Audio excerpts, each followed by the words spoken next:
¿Cómo les va? Esto es Hay Quórum, Ideas en Debate, una producción de Diputados TV. En instantes estamos con lo más importante de la semana que pasó en esta ocasión por lo sucedido en el Senado. No se pudo votar la habilitación a inspeccionar los domicilios de Cristina Fernández, responsabilidades propias dentro de Cambiemos, responsabilidades en el PJ. Estamos por esos temas en un ratito y también con un dato de las últimas horas en el Congreso.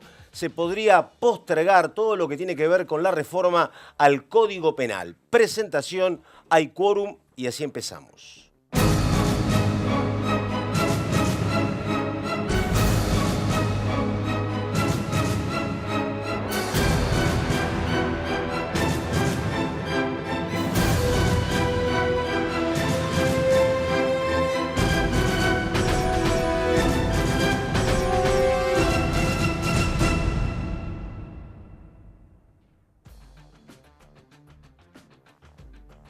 Primera parte de Hay Quórum, como siempre, con ellos, con Laura Serra y con el señor Fernando Fraquelli. ¿Cómo les va? Muy bien. Muy bien. Bueno, Laura Serra, empezamos Diga. por dónde. A ver, explicación de lo sucedido en la jornada del miércoles con la alternativa que se tenía de que se votara la posibilidad de allanar los domicilios de Cristina Fernández, posibilidad que quedó por lo menos postergada porque no hubo número.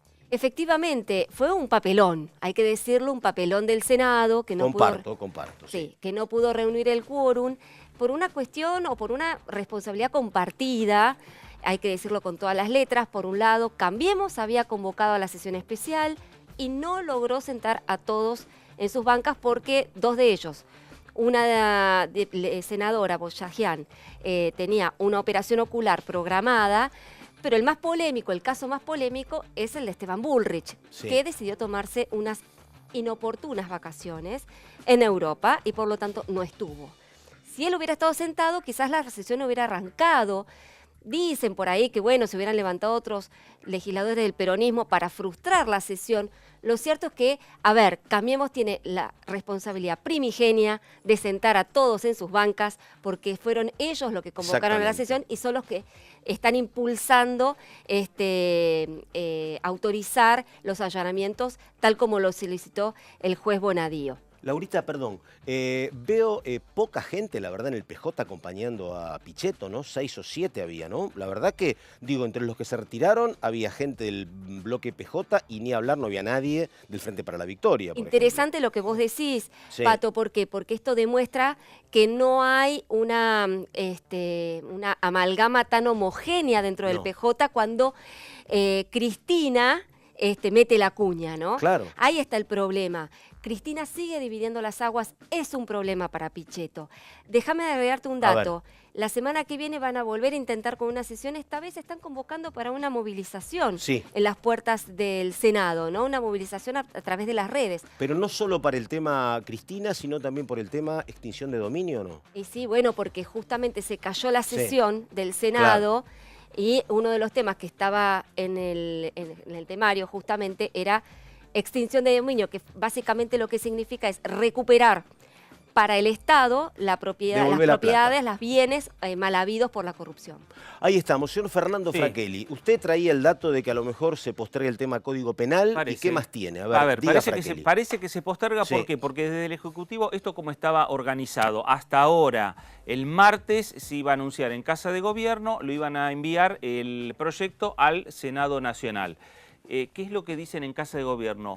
O por lo menos están hablando por estas horas, postergar el tratamiento hasta que el tema de la reciente definición en el Senado Nacional sobre el tema de la ley sobre el aborto, el rechazo al aborto en la República Argentina, todavía sigue generando polémicas. ¿Por qué? Porque hay algunos artículos que tienen que ver con la despenalización y entonces, más allá que hay una reforma integral en el Código.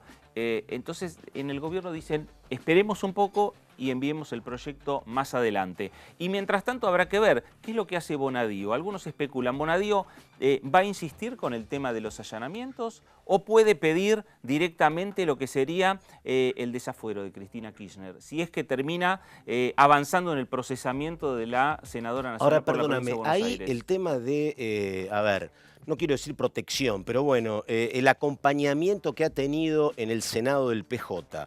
o en el bloque PJ el tema de Menem, que han dicho hasta que no haya condena firme no va a haber ningún tipo de voto a favor de el desafuero. ¿Eso no se traslada automáticamente a la expresidenta o no? No, entendería que sí. Ah, entendería que sí, claro. y Pichetto por lo menos hasta ahora Sí. lo viene señalando. Lo que ha pasado también esta semana es que muchos senadores, antes de hablar con Pichetto, hablaron con sus gobernadores. Sí. Y recibieron la directiva de sus gobernadores de no bajar a la sesión. ¡Epa! Estamos hablando del PJ. Ese dato es de Frakelli, ¿eh? O sea, Es de Frakelli del Senado, porque la información viene de ahí del Senado. o sea que los senadores que no se sentaron no era solo una decisión personal, sino gobernadores que no querían confrontar con la expresidenta. Gobernadores que no quieren confrontar con la expresidenta, senadores que no quieren confrontar con la expresidenta, pero que pertenecen al bloque de Miguel Pichetto, pero están con Miguel Pichetto en reservas, Sí. porque no quieren estar en el bloque formalmente con Cristina Kirchner, pero por lo bajo le dicen quédate tranquila que nosotros te acompañamos permanentemente. Digo, esa situación interna que tiene hoy el peronismo se vio reflejado en la sesión, Y también porque en el fracaso de la sesión. hay una preocupación, Fernando, en los gobernadores por su, digamos, por lo que pueda parecer del caso de los cuadernos, ¿no? En los gobernadores. Claro, ¿por qué? Porque digamos, en los pendrives que han Sí. secuestrado del asesor de Abal Medina, figuran... Martín Larraburu. Exactamente, pueden Sí. figurar, al parecer, algunos nombres de gobernadores que habrían recibido plata en negro. Entonces, hay preocupación dentro del peronismo y dentro de los gobernadores del peronismo por este escándalo de los cuadernos y dicen, si van por Cristina, si van por los legisladores, también pueden ir por nosotros. Digo, hay una preocupación en cuanto a la inmunidad e impunidad de los gobernadores. No solo con lo que dice o lo Sí. que puede llegar a decir el secretario de Abal Medina, sino también si se entrega Tomás, el ex interventor de Yacyretá, también se hablaría, podría implicar algunos gobernadores o exgobernadores de la provincia de Misiones. Primera parte entonces para Hay Quórum, ideas en debate. Estamos enseguida con Lucas Romero, politólogo, y con Miguel Base, hombre de Cambiemos de la provincia de Buenos Aires. Pausa y ya venimos.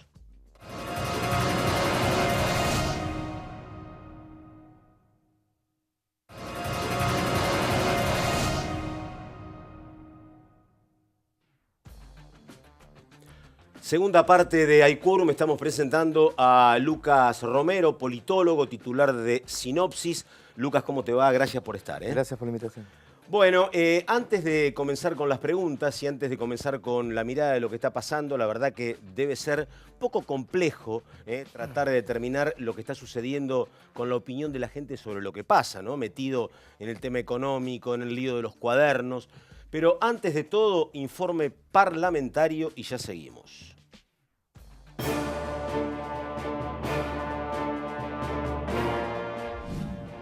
En una semana de gran intensidad económica y política, el Fondo Monetario Internacional volvió a la Argentina después de 14 años para auditar cuentas por el acuerdo stand-by.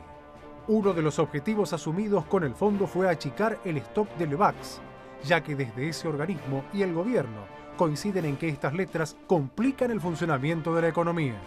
En ese sentido, el titular del Banco Central, Luis Caputo, aseguró que para fin de año las LEVAX van a desaparecer. A la auditoría con el Fondo Monetario se suman la preocupación por la crecida del dólar, la inflación y la devaluación. En este contexto, el Ministerio de Hacienda suspendió por 6 meses la baja de las retenciones para aceites y harinas de soja y se eliminó el fondo a través del cual se transfería a provincias y municipios el 30% de la recaudación de los derechos de exportación a la soja. Asimismo, el gobierno deberá hacer frente al impacto en la economía de la causa por presuntas coimas en obras públicas, por las que continúan las indagatorias y se allanaron varios departamentos en el edificio donde vive Cristina Kirchner.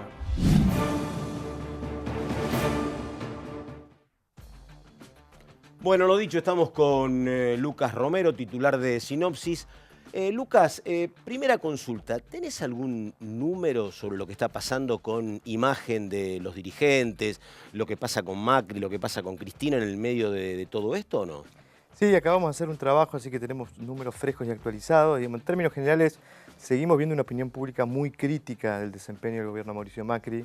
desde noviembre para acá el proceso de deterioro de la imagen de gobierno Noviembre. Y noviembre, perdóname, ¿qué pasaba? En materia económica se caían algunas expectativas, venía la elección de octubre.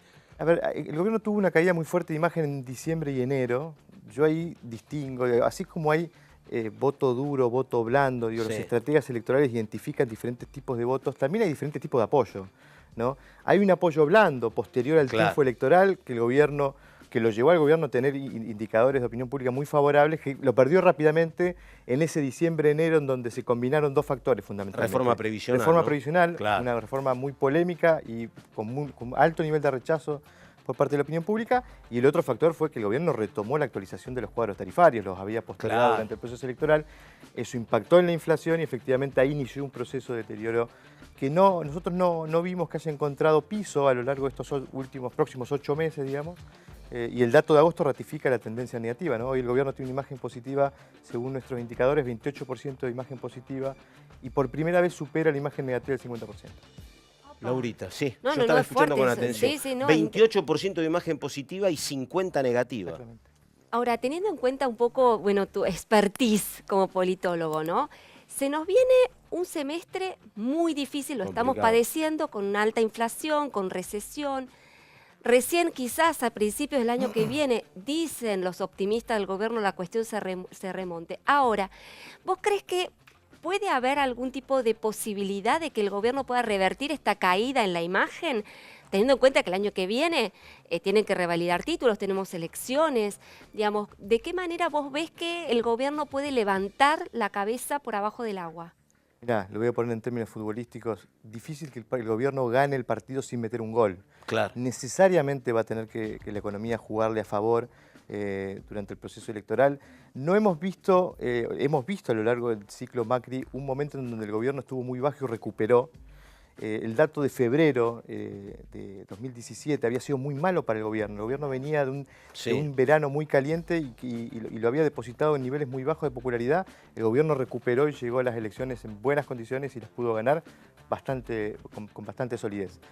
Creo que necesariamente va a necesitar que la economía recupere porque más allá de algunos otros temas que son muy importantes y ocupan mucho y gran cantidad del debate público, la economía sigue siendo la preocupación dominante de la gente, lo indican así las encuestas. Más del 54% de la gente nos dice que los principales problemas que afectan al país son la inflación y el desempleo. Claro. A pesar de que vimos en este agosto un repunte de la preocupación por la corrupción, creo que la economía sigue siendo dominante, va a ser factor Eso es durante el proceso histórico, ¿no? electoral. Es histórico, pasa en la Argentina, pasa en todas partes del mundo. Y creo que el gobierno necesita empezar a mostrar señales positivas por Ahora, parte de la economía. Lucas, en el año 2017 no estaba el acuerdo con el Fondo Monetario todavía. ¿Esto qué quiere decir? Que el año que viene, un año electoral, para, digamos, tratar de utilizar la economía para beneficio también que tenga que ver con las intenciones electorales del gobierno, tendría que abrir un paréntesis con el Fondo Monetario Internacional, tendría que lograr, digamos, un acuerdo político con el Fondo Monetario para decirles, esperemos un poquito a ver qué nos pasa en las elecciones y después seguimos con los acuerdos. No quiero meterme en el terreno de análisis económico porque no soy economista, pero interpreto que el compromiso asumido con el fondo de alguna manera está en línea también con las expectativas que tienen los agentes económicos del desempeño de la economía. Yo no sé qué tan dañino sería para esas expectativas que el gobierno no cumpla con el fondo, con lo cual pudiera ser en realidad una solución que no es solución. Ahora, yo a veces habitualmente doy presentaciones y charlas con economistas y siempre digo yo asumo el riesgo quizás que los economistas no asumen, ¿no? Tratar de identificar qué economía necesita el gobierno. Y yo creo que ahí hay que focalizarse en aquellos factores de la economía que tienen impacto en términos de opinión pública y en términos de la percepción de la gente. Identifico 3 variables. Necesariamente la economía va a tener que estar creciendo. Claro. Difícilmente el gobierno pueda explicar que está en el rumbo correcto si la economía está en recesión. En segundo lugar, la inflación tiene que estar bajando. No hay factor más corrosivo en términos de opinión pública y cuanto al objetivo de lograr apoyo electoral que la inflación. Se está afectando seriamente a la gente. Y finalmente creo que el salario real tiene que recuperarse. La gente tiene que sentir que está recuperando poder de compra. Eso está siendo también muy corrosivo.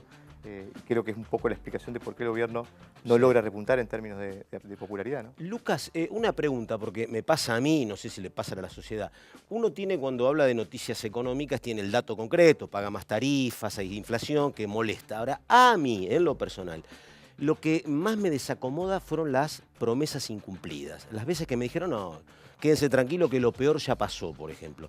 ¿Ese tipo de cuestiones también influyen o influye solo el dato duro económicamente? Mira, si vas a los análisis cualitativos, no cuantitativos, no encuestas, Sí. y digamos, lo que nosotros estamos detectando es que la crisis en algún punto le produjo dos daños muy severos al gobierno en dos factores que eran activos para ellos. ¿Credibilidad? Capacidad y credibilidad. Claro. Por un lado, la gente empezó a desconfiar de las condiciones del gobierno para resolver sus problemas. Creo que la crisis fue un factor muy negativo para la perspectiva que tiene la gente y la capacidad que tiene el gobierno de resolver sus problemas. Y el otro factor es la credibilidad. Claro. Creo que el gobierno finalmente no pudo sostener lo que sí venía sosteniendo, que a pesar del gradualismo y del crecimiento modesto, la inflación estaba bajando, la economía estaba creciendo, el déficit estaba bajando. Esto que mencionaba Macri, que logramos digamos, en un año electoral que baje el déficit, que baje la inflación, que la economía crezca. Sí, perdón. No, por favor, vaya. No, la cuestión es, creo que una de las pocas cosas positivas que tiene el gobierno es que, en principio, esto confirmármelo, no hay dirigente opositor que esté capitalizando todo este mal humor social. Esto es verdaderamente así y te quería preguntar cómo está en las encuestas la expresidenta y hoy senadora Cristina Fernández. Sí, decididamente no hay ningún actor de la oposición que esté capitalizando este mal momento del gobierno, eso es, digamos, se ve con claridad. Ahora, digo, hay factores que son muy negativos, digamos, el flujo de información que está consumiendo la opinión pública es muy negativo, digo, ya Claro. fuera de la economía, el caso Cuadernos afecta en términos Totalmente. generales en toda la dirigencia política, y creo que cuando se producen frustraciones muy precipitadas, porque había una gran demanda de cambio por parte de la opinión pública en 2015, Y sí. y esa opinión pública se encuentra frustrada frente a esta realidad, yo creo que lo que genera es más un sentimiento antisistema en donde pierden todos. Yendo a la pregunta de la expresidenta, en este último relevamiento, justo por cuestiones de calendario, tuvimos la oportunidad de aprovechar este momento de los cuadernos en el debate público y ahí nos focalizamos en dos cuestiones. Por un lado queríamos ver cuál era la credibilidad que la gente le asignaba a esos cuadernos. 50% nos dice que los cuadernos dicen la verdad, un 33% nos dicen que los cuadernos no dicen la verdad. 50 que dice la verdad. 50 que dicen la verdad, 33% que dicen la verdad. Eso en cuanto a la credibilidad de los cuadernos. Por el otro lado le consultamos, bueno, ¿y cómo afecta esto a la imagen que usted tiene de la expresidenta? El 50% nos dice, no modificó la opinión que yo ya tenía. Cristina Fernández de Kirchner es corrupta. Claro, exactamente. Un 32% nos dice, no modificó el pensamiento que yo tenía. Cristina Fernández de Kirchner no es corrupta. Es el 33%. Es exactamente. 32 de un lado, Claro. 50 del otro, 82. Si le sumamos los que nos contestaron que no saben, 9 de cada 10 nos está diciendo, a mí esto no me cambió la opinión. Exactamente. Ahora, ¿esto significa que no tiene impacto, que es inocuo? No. No. Si yo me voy a los datos de imagen, la expresidenta sigue, digamos, su imagen negativa permaneció estable de nuestro último registro, en este dato de agosto, 58% de imagen negativa. Imagen positiva, 32%. Eso también permaneció estable. Yo creo que para analizar el impacto de los cuadernos no hay que ir a lo cuantitativo, hay que ir a lo cualitativo. Y me explico. Digo, no creo que esta novedad de los cuadernos le modifique el piso, porque en definitiva, más allá de Pero la sí contundencia le complica el techo. la contundencia de las declaraciones, de las pruebas, Sí. digo, no vienen a traer a la opinión pública una información desconocida. Sí. La opinión pública Pero el fracasa. gobierno sí tiene que estar preocupado en los números que vos estabas señalando anteriormente, ¿no? El Sí. tema de la imagen positiva de 28 hoy 28. del presidente y de 50% de imagen negativa. Esto lleva también a pensar en que el gobierno puede estar especulando en otra figura de Cambiemos en caso que se deteriore la imagen del presidente y que estén buscando, por ejemplo, y no sé si ustedes están midiendo, a la gobernadora de la provincia de Buenos Aires.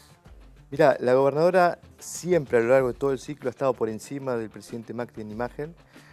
Quizás la particularidad, la novedad del registro de agosto es que vimos un deterioro significativo de la imagen de la gobernadora, quizás afectada por el caso de los aportantes truchos. Podríamos agregarle el tema de la escuela de Moreno, pero bajó 5 puntos la imagen positiva, subió 8 puntos la imagen negativa. Sigue siendo la única dirigente con un diferencial positivo de imagen. No lo tiene otro dirigente. Todos los dirigentes vienen retrocediendo en términos de imagen, pero sí se vio afectada, digamos, a propósito de estos eventos. Siempre ha mostrado mayor capacidad de atracción de voto que Macri. con lo cual uno tiene que suponer que eventualmente el gobierno tiene allí una alternativa que potencie su capacidad electoral. Ahora, si la pregunta es, ¿esa es la estrategia del gobierno? Decididamente no. La estrategia A, el plan A del gobierno es la reelección de los 3 distritos. Lucas, una pregunta te diría, no en tu carácter de encuestador o de consultor, sino de licenciado en Ciencias Políticas. Este es un gobierno que era bastante singular con el presidente Macri y con Peña. Era un gobierno que comunicaba mucho, no hacía política de rosca tradicional, se hablaba poco con la oposición. Y mientras había buenas cosas para comunicar, funcionaba. Pero ahora que hace bastante que no hay buenas cosas para comunicar o cosas positivas, a mí en lo personal me resulta como muy notorio la falta de diálogo con sectores opositores, que antes hubo siempre en cualquier gobierno. ¿Vos eso lo ves de manera similar? ¿Crees que es como un disvalor que el gobierno hable poco? ¿Cómo lo ves? A ver, son dos planos distintos, ¿no? Y creo que esa división también se va dentro del gobierno, ¿no? Hay un sector del gobierno que tiene más el foco puesto en lo comunicacional, entonces privilegia esta estrategia de mostrar a Cambiemos como algo nuevo, Claro. que tiene prácticas distintas, que no se involucra con la política vieja. Digo, ese es el sector más duranbarbista, Sí, por ponerlo de una manera. exactamente. Ahora, hay otro sector que tiene otra interpretación, que le da a la variable política y a la discusión política, al debate político otro valor, y que cree que estas condiciones de dificultades requieren de acuerdos políticos, porque en definitiva, digo, claramente yo entiendo que hay factores económicos que motivaron la crisis cambiaria de abril-mayo, Sí. o la inestabilidad cambiaria de estos meses, pero también los hubo políticos. Digo, creo que a la luz de los agentes económicos, de los inversores, ver un gobierno que perdía la capacidad de conducción del proceso político, con una oposición en pleno que le votaba una ley que afectaba el corazón de su política económica, que es la reducción del déficit, digo, creo que eso fue, de alguna manera, una señal de mucha incertidumbre política que creo que el gobierno tiene que atender. Y creo que ahí viene la necesidad de acuerdos políticos. Bueno, nunca se explicó el tema de por qué se habilitaba el debate sobre el aborto tampoco, y si esto al gobierno le convenía o lo perjudicaba, por ejemplo, ¿no? Seguramente, pero creo que hubo temas que el gobierno pudiera haber dialogado con la oposición razonable y bueno, finalmente... Sí, pero tampoco se vio mucho diálogo entre los socios, más allá de alguna claro. foto entre Vos decís los que no principales hay, dirigentes no habla del con la oposición radicalismo. porque no habla entre los propios. No, tampoco hay muchas reuniones donde, más allá de lo protocolar o de acercarse para la foto entre los radicales y el presidente o que la coalición cívica y el presidente hay. Sí, de repente hay charlas más extensas con Lilita Carrió o con algún dirigente del radicalismo, pero en grupo me parece que falta eso. Desde el minuto 1, Mauricio Macri dijo que esto no era un gobierno de coalición, sino un gobierno con una coalición parlamentaria. Son dos cosas distintas. Yo creo que lentamente el gobierno se fue transformando en un gobierno de coalición por necesidad y creo que las señales de discusión interna o de debate interno, de alguna manera lo que hicieron manifestaron un síntoma de eso, ¿no? Un gobierno que estaba con una crisis de popularidad en este comienzo del 2018 y que lógicamente eso produjo disidencias internas. Creo que el gobierno decidió darle más protagonismo a sus socios. Hubo algún cambio después de la crisis cambiaria de abril y mayo. Creo que se fue trasladando el proceso a un gobierno más de coalición. Y creo que eso va a ser la señal, ¿no? ¿Vos visualizás que si el gobierno hoy no tiene buenas noticias en materia económica para comunicar, y esto lo vamos a ver durante el próximo semestre que estamos viviendo, ¿vos ves que puede haber algún otro tema del cual el gobierno se pueda alzar para tratar de posicionarse mejor ante la opinión pública? Y me estoy refiriendo concretamente al tema de seguridad, porque ha habido algunos runrunes últimamente de que el gobierno quiere levantar el tema de la bandera de la seguridad. De hecho, Macri va a estar el viernes en Jujuy con el tema de las Fuerzas Armadas ya colaborando en temas de seguridad en la frontera. Digo, ¿vos ves que puede haber un tema que el gobierno pueda utilizar como bandera para de alguna manera poner un manto sobre la economía que no le es tan favorable? Sí, yo no lo vería más por el lado de la seguridad, porque digo, en este contexto económico lo urgente siempre va a tapar lo importante. Difícilmente la gente desplace las preocupaciones económicas por una preocupación de más seguridad. Yo creo que el gobierno encontró en el caso de los cuadernos una oportunidad para reconstruir su relato. Y utilizo el término relato en el mejor de los sentidos, ¿no? Es la forma de darle una razón de ser a este gobierno. Y creo que el gobierno puede empezar a decir a partir de esto, algo cambió. Porque hoy tenemos dirigentes políticos presos, empresarios presos. Me parece que va a venir más por Más ese por lado. ese lado. Y creo que hoy escuché el anuncio de un envío de una serie de iniciativas al Congreso a propósito de ir mejorando las herramientas para la lucha contra la corrupción o el famoso decreto con la recompensa para quien aporte información. Yo creo que el gobierno va a empezar a trabajar esa línea argumental, tratando de reemplazar en todo caso lo que no puede ofrecer por economía, ofrecerlo por el lado institucional, ¿no? Discúlpame, más allá, y yo creo que sí, ¿no? Pero es más allá del posible involucramiento de IEXA, por ejemplo, y de Calcaterra en el tema de los cuadernos. Sí, no, Ahí, eso al gobierno lo va a salpicar, no lo va a salpicar, eso... seguramente lo puede llegar a afectar, pero en todo caso el gobierno puede importa el decir, todo. acá cambió la Argentina, y creo que puede reconstruir un discurso de cambio que se lo llevó puesto la crisis cambiaria, ¿no? Porque claramente creo que ahí el gobierno dejó de tener elementos para decirle a la gente, la Argentina está cambiando. Bueno, pudiera ser una oportunidad, habrá que ver, porque además es difícil predecir qué puede pasar con esto, ¿no? No, claro. Porque ustedes lo saben muy bien que están permanentemente informados. Mencionar empresarios era una cuestión absolutamente tabú en los últimos 100 años de historia o más. Totalmente. Haciendo un resumen de lo que vos decís es, digamos, si hoy el gobierno, digamos, no tiene buenas noticias para comunicar, digamos, porque no las hay de hecho, pero al mismo tiempo no hay una oposición fuerte que la pueda capitalizar a este descontento, está claro que, y si vos insistís, que coincido en que el tema institucional puede ser un valor para el gobierno, vamos a asistir el año que viene seguramente a una nueva polarización, digamos, o esta cuestión de la grieta que tanto le sirvió al gobierno en el 2017 y en el 2015, quizás la podamos ver regenerada en el año 2019 con las elecciones presidenciales. Totalmente, es nuestra previsión y sí me gustaría hacer una aclaración. La polarización no es una estrategia del gobierno, es una condición que surge de las características estructurales del proceso político en Argentina. Vos tenés dos tercios del electorado en los extremos dándole a la mecánica de competencia una dinámica polarizante, porque lo que queda en el medio queda atrapado en ese proceso en el que los extremos tratan de llevarse hacia su lado cada uno de esos votos. Hay un 30-35% que ha venido manifestando apoyo a este gobierno y en este contexto lo sigue manifestando, seguramente será apoyo electoral el año próximo, y hay un 30-35% muy sólido, muy consistente que manifiesta su apoyo a la expresidenta y que va a seguir estando. Digo, difícil construir entre esos dos tercios algo en el medio, que además lo que queda en el medio es muy heterogéneo. Claro. Ahí Lucas, estamos, la última. Sí, la última, no. Ya que hablamos de Cristina, hablamos de Macri, ¿qué otros candidatos o, digamos, figuras políticas ustedes ven que pueden llegar a surgir o que cuando hacen los relevamientos se pueden marcar? ¿Algunos del PJ u otros de otras fuerzas? Hay una visión muy difusa por parte de la gente de los espacios alternativos. Claro. No se visualizan, lo que se visualizan son dirigentes. Y les comento una particularidad, una intimidad. Estuvimos trabajando, haciendo estudios cualitativos y nos pasó una cosa rara en el reclutamiento de la gente para participar de estos grupos. Nos costaba encontrar opositores, gente que se reconociera como opositor. Mira vos.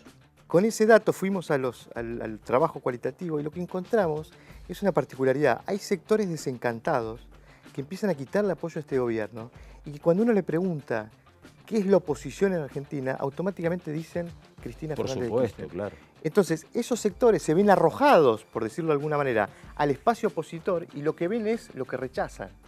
Entonces, rechazan la identificación como un posicionamiento opositor. Fíjense la dificultad que existe para construir una alternativa opositora distinta al kirchnerismo en este contexto, ¿no? Ahí estamos. Lucas Romero, hombre de Sinopsis. Lucas, muchas gracias. Gracias por la invitación, un placer. Por favor. Esto es Hay Quórum, ideas en debate. En instantes, el último tramo. Dale.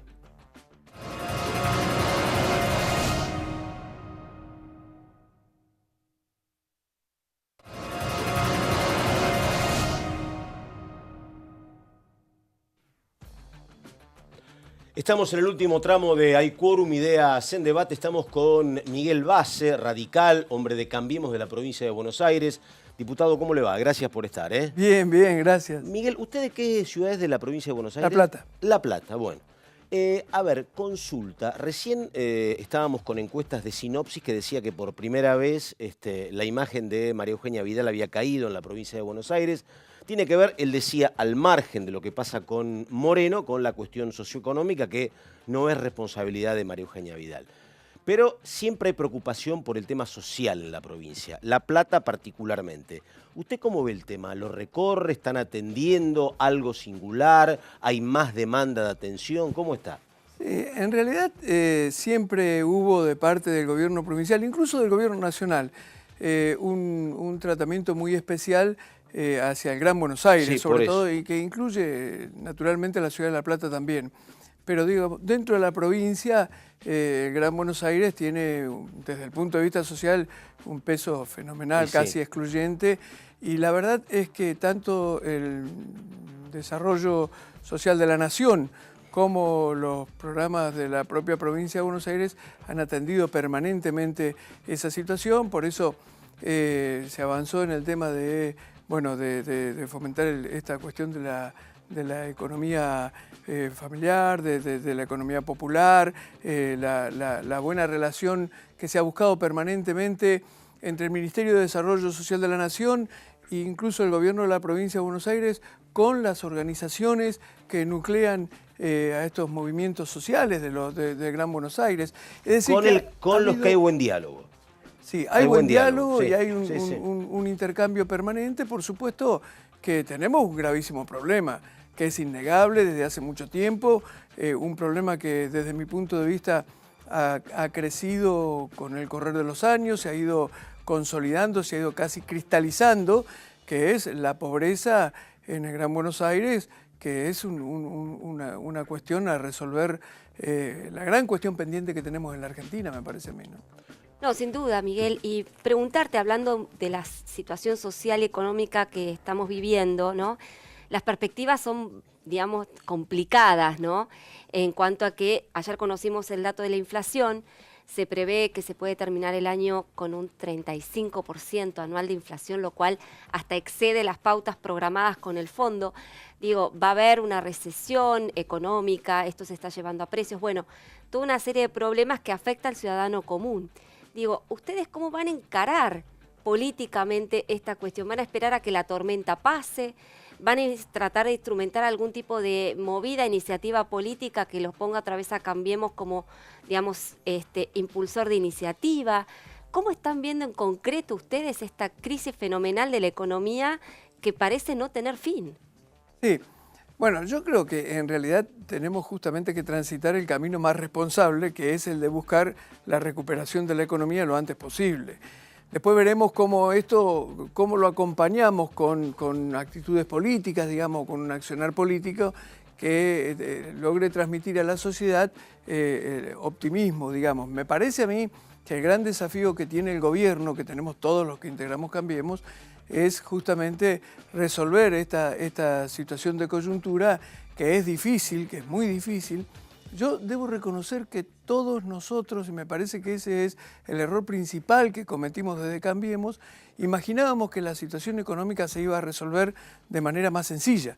Imaginábamos que las soluciones iban a llegar antes, que en este tiempo, por ejemplo, tendríamos niveles de inflación muy por debajo del que tenemos, que imaginábamos que íbamos a tener mayores niveles de inversión. Entonces, ¿que hubo ingenuidad, hubo impericia, hubo mala suerte? Porque también está el tema de la sequía, el tema de que te subieron la tasa de interés en Estados Unidos, o una confluencia de las tres cosas. Sí, hubo más que nada, me parece a mí, hubo demasiado optimismo por parte nuestra. Nosotros creímos que un gobierno distinto iba a generar rápidamente condiciones, por ejemplo, para lograr mayores niveles de inversión.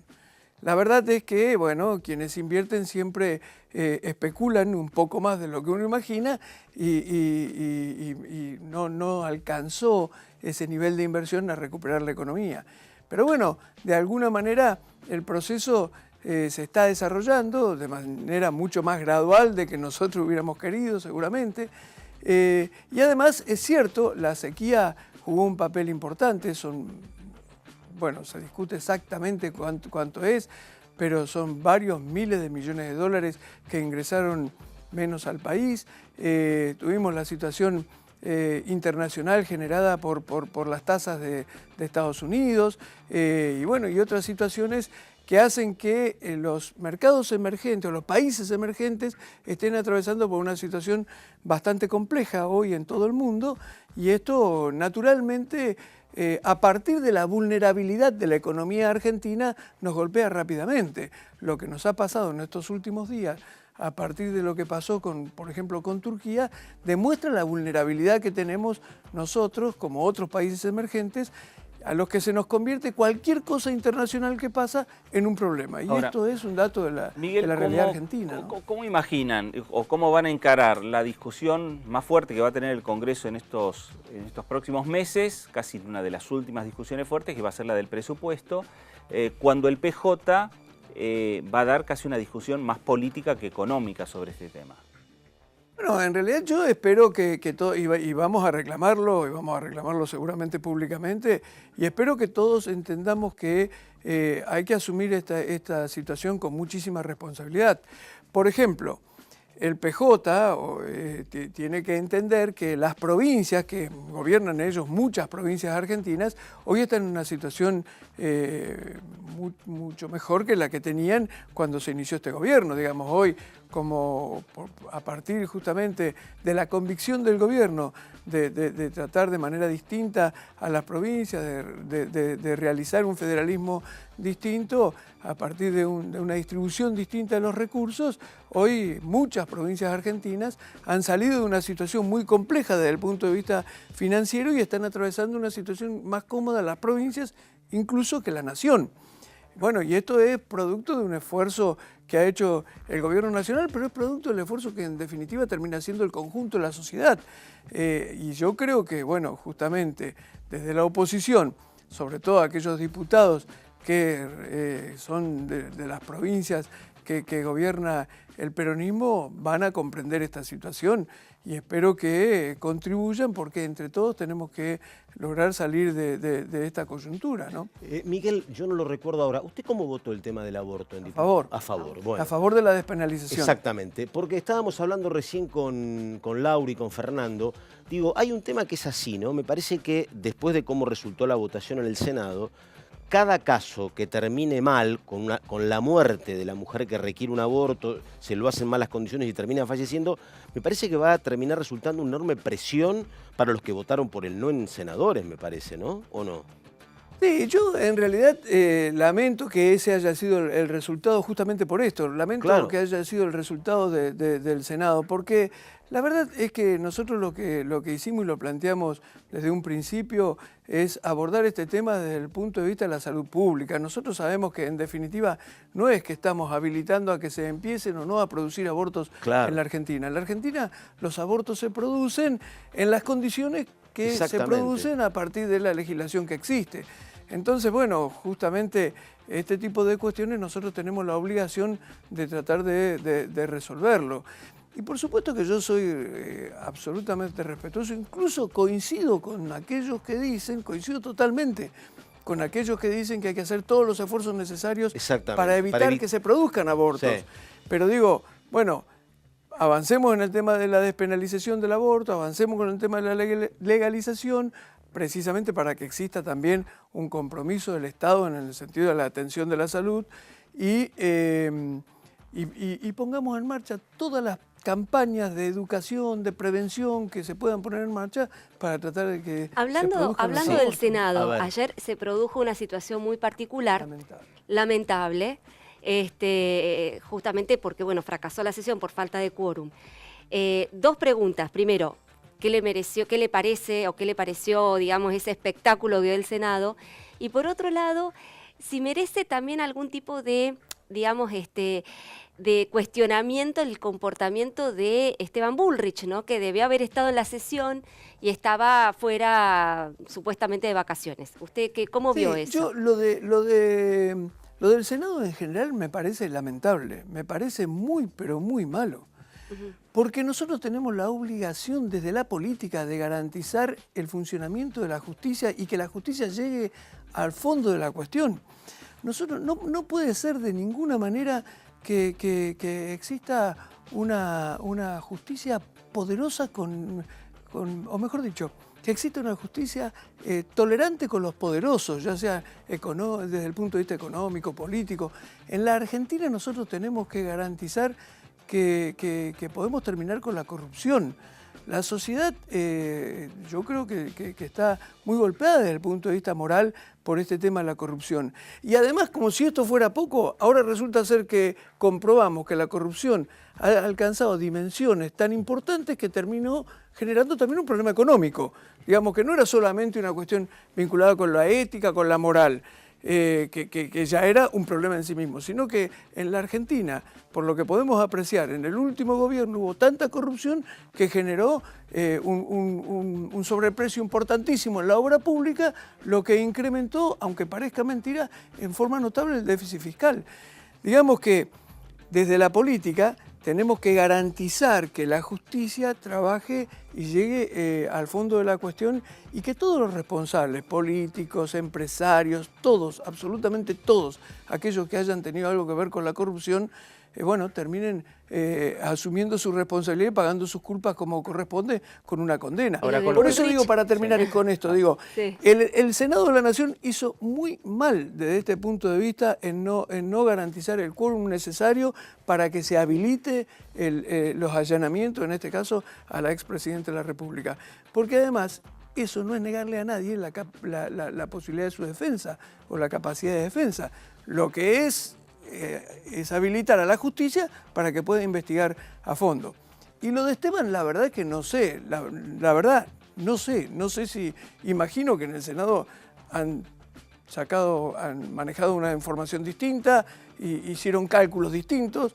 Yo creo que pensaban que el bloque de Pichetto iba a ser más generoso. Que iban a tener quórum, claro. Sí, no, de hecho, no se sabía bien. Sí. Ya se estaba barajando que la ausencia de Bullrich podía complicar y mucho el quórum. Y se hablaba también esta semana en el Senado que había varios legisladores que estaban por viajar a Paraguay con el presidente, y también estaba el tema de que justo fue el día miércoles, ¿no? No, pero además hay una cuestión testimonial, no es un senador más. Esteban es senador por la provincia de Buenos Aires. Y aparte hay que decir las cosas como son, digo, esto es una opinión personal, absolutamente personal, pero digo, los legisladores tienen la función de legislar y tienen su espacio y su tiempo para sus vacaciones merecidas, digamos, 2 meses, nada menos. De invierno y tenés verano. Y 2 meses en verano. Digo, ¿por qué te tenés que tomar vacaciones en septiembre o en agosto? No lo entiendo.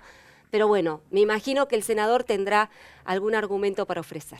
Miguel, ¿cómo está la relación interna dentro de Cambiemos? Después de lo que pasó, digo, en el Congreso, entre diputados, senadores de diferentes vertientes, pero después de lo que pasó con el tema del aborto. No, bien, a ver, hubo unos días, unas horas de discusión, digamos, en la que de alguna manera hubo hasta enojo o algunas tensiones. Pero yo creo que naturalmente esto se fue superando y la verdad es que estamos todos, dentro de Cambiemos estamos todos muy preocupados por resolver las cuestiones que hay que resolver en la Argentina, que están vinculadas con esta cuestión de la economía y naturalmente después con el tema del trabajo y resolver el tema de la inflación y la pobreza. Digamos que yo creo que esa preocupación nos obliga a todos a encolumnarnos detrás de estas cuestiones, ¿no? Por eso es que para todos nosotros pasa a un segundo plano, incluso la verdad es que yo creo que debe ser así. Para todos debe pasar a un segundo plano cualquier otro tipo de discusión, de debate, de cómo vamos a armar las listas, de cómo nos vamos a posicionar como partidos políticos dentro de Cambiemos. Me parece que el que hoy está planteando esas cuestiones está mirando otra realidad y creo que cae en la irresponsabilidad. Yo creo que nosotros tenemos el compromiso de tratar de garantizarle a la sociedad argentina el cambio que le prometimos y para la que lo convocamos, digamos. Entonces, bueno, y hoy la situación, como todos sabemos, la situación de la economía hace que, bueno, tengamos que poner toda nuestra atención y nuestra energía en esa dirección. Diputado, por la historia anterior, Bonadío es un hombre cuestionado, en algún momento lo salvaron de la alternativa del juicio político, pero hasta aquí la verdad que no hay mayores cuestionamientos para con el trabajo de Bonadío en el tema de los cuadernos. Algunos preguntan por qué algunos empresarios se fueron más rápido que otros a la casa, pero no hay un cuestionamiento global. ¿Usted cómo está viendo la causa que llevan, ahora son el fiscal Stornelli, Rívolo, más Bonadío, y cómo cree que puede terminar? ¿Bien esto con culpables, con inocentes, con una investigación seria o no? No, sí, yo creo que va a terminar naturalmente con una investigación seria. Yo creo que el curso que han tomado las cosas impide cualquier otra situación. Me parece que no hay posibilidad alguna de que esto no termine con un análisis profundo, una investigación profunda por parte de la justicia y con la condena a funcionarios y seguramente a algunos empresarios. Me parece que se ha puesto en marcha un proceso importante, interesante, positivo en la Argentina. Yo creo que es muy positivo que estemos avanzando en esta dirección. Yo sé que algunos se preocupan y dicen, bueno, pero esto puede afectar al conjunto de la clase política, no importa, porque la verdad es que lo que más afecta a la clase política es convivir con la corrupción. Y en algún momento hay que parar y terminar con la corrupción, que como vemos ya se nos había instalado a niveles espantosos, ¿no? Y la verdad que también hay que terminar con la corrupción y con la actitud permisiva de muchos empresarios, porque la verdad es que, yo con toda honestidad digo, los funcionarios son muy culpables por lo que hicieron y los empresarios argentinos que participaron de esta situación no debieron haber participado jamás de esto y debieron haberlo denunciado. Con un dato adicional, siempre el gran cuestionado, y con razón, era el dirigente político, pero hasta aquí el empresario mantenía como un viso de indemnidad, ¿no? De que jamás se podía señalar esto y jamás ni siquiera se sospechaba del empresario. Claro. La última, que nos tenemos que ir a consulta para No, Miguel simplemente Blasi, hablando de lo que está diciendo el diputado, Sí. si lo sorprendió el tema de la actitud de los empresarios y lo que está ocurriendo con los empresarios. A ver, relativamente, todos sabíamos, todos sabíamos en la Argentina, y de hecho lo veníamos denunciando, que había sobreprecios, que había coima, que había, todo esto lo imaginábamos, lo planteábamos, lo hemos denunciado hasta el cansancio. Ahora, sí me sorprendió la magnitud de los niveles de corrupción que existen en la Argentina, lo grotesco de algunas cuestiones, aunque algunas puedan aparecer como exageraciones. La verdad es que esto nos demuestra que, bueno, que estábamos en una situación muy compleja y que hay que parar rápidamente. Y me parece que desde ese punto de vista es muy oportuno que se haya dado ahora y que no haya seguido avanzando esto que termina desnaturalizando absolutamente todo, ¿no? Muy bien, tenemos que terminar. Diputado Miguel Blasi, gracias. No, gracias a ustedes. Nos retiramos nosotros hasta la próxima. Laurita Serra, muchas gracias. Señor Fernando Fraquelli, hasta la próxima. Por favor. Esto fue Hay Quórum, Ideas en Debate. Volvemos dentro de 7 días. Muchas gracias y hasta ese momento.